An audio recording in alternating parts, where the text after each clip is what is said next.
बिस्मिल्लाहिर्रहमानिर्रहीम। अस्सलाम वालेकुम। मैं हूं अली असगर और आप देख रहे हैं मेरा यूट्यूब चैनल। अबसार आलम का तहरीक लब्बैक पाकिस्तान पर बेबुनियाद इल्ज़ाम और हाफ़िज़ साद रिज़वी का चीफ जस्टिस के फ़ैसले पर रद्द अमल, इस वीडियो में हम इसी के मुतालिक बात करेंगे। नाज़रीन कराम, समा न्यूज़ के प्रोग्राम में बात करते हुए अबसार आलम साहब जो एक सहाफ़ी और तजियाकार हैं, उन्होंने अछरा में जो वाक़या पेश आया है उस हवाले से बात करते हुए उसका इल्ज़ाम तहरीक लब्बैक पाकिस्तान में लगाया और कहा कि जिन लोगों को नून लीग के ख़िलाफ़ तैयार किया गया था उन्हीं की वजह से ये वाक़या पेश आया है।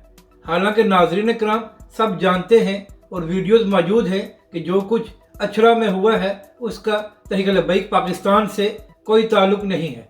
और नाज़रीन कराम वीडियोज़ और तस्वीर मौजूद हैं कि जो लोग इस सारे मामले के मर्जी किरदार थे और जिनको गलतफहमी हुई थी उनका दूर दूर से भी तहरीक लब्बैक पाकिस्तान से कोई ताल्लुक़ नहीं है, मगर इसके बावजूद ख़ुद को सीनियर सहाफ़ी और तजियाकार कहने वाले अबसार आलम ने बगैर तहकीक के ही तहरीक लब्बैक पाकिस्तान पर इल्ज़ाम लगा दिया है।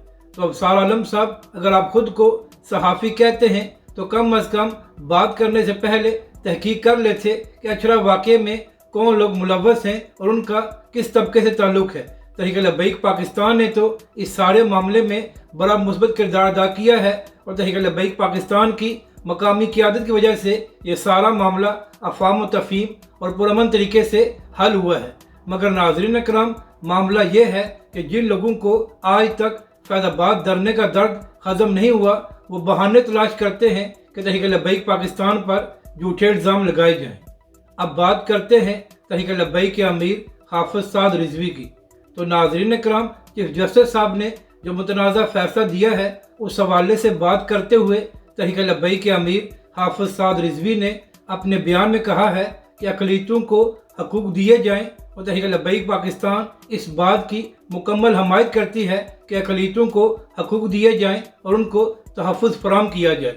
इसके बाद तहरीक लब्बैक के अमीर हाफ़िज़ साद रिज़वी ने कहा कि मुनकरीन ख़त्म नबूवत आईन पाकिस्तान को तस्लीम नहीं करते और ना ही वो अपनी आइनी हैसियत तस्लीम करते हैं। तो फिर मेरा सवाल ये है कि जो गिरोह अपने कुफर को इस्लाम कहकर पेश करता है और पाकिस्तान के आइन को तस्लीम नहीं करता, उनको पाकिस्तान का आइन क्या हकूक़ देता है। तहरीक लब्बैक के अमीर हाफ़िज़ साद रिज़वी ने कहा कि अब हम पूरी कौम को बताएंगे कि पाकिस्तान का आइन क्या कहता है और तहरीक लब्बैक वाले लोग इन सब को आइन पढ़ाएंगे और बताएंगे कि अक़लियतों के क्या हकूक़ हैं और मुनकरीन ख़त्म नबूवत के हवाले से पाकिस्तान का आइन क्या कहता है। यानी कि नाज़रीन कराम, हाफ़िज़ साद रिज़वी ने कहा कि जब मुनकरीन ख़त्म नबूवत पाकिस्तान के आइन को तस्लीम नहीं करते और अपनी आइनी हैसियत को तस्लीम नहीं करते तो फिर अक़लियतों के आड़ में मुनकरीन ख़त्म नबूवत को किस तरह हकूक़ दिए जा सकते हैं।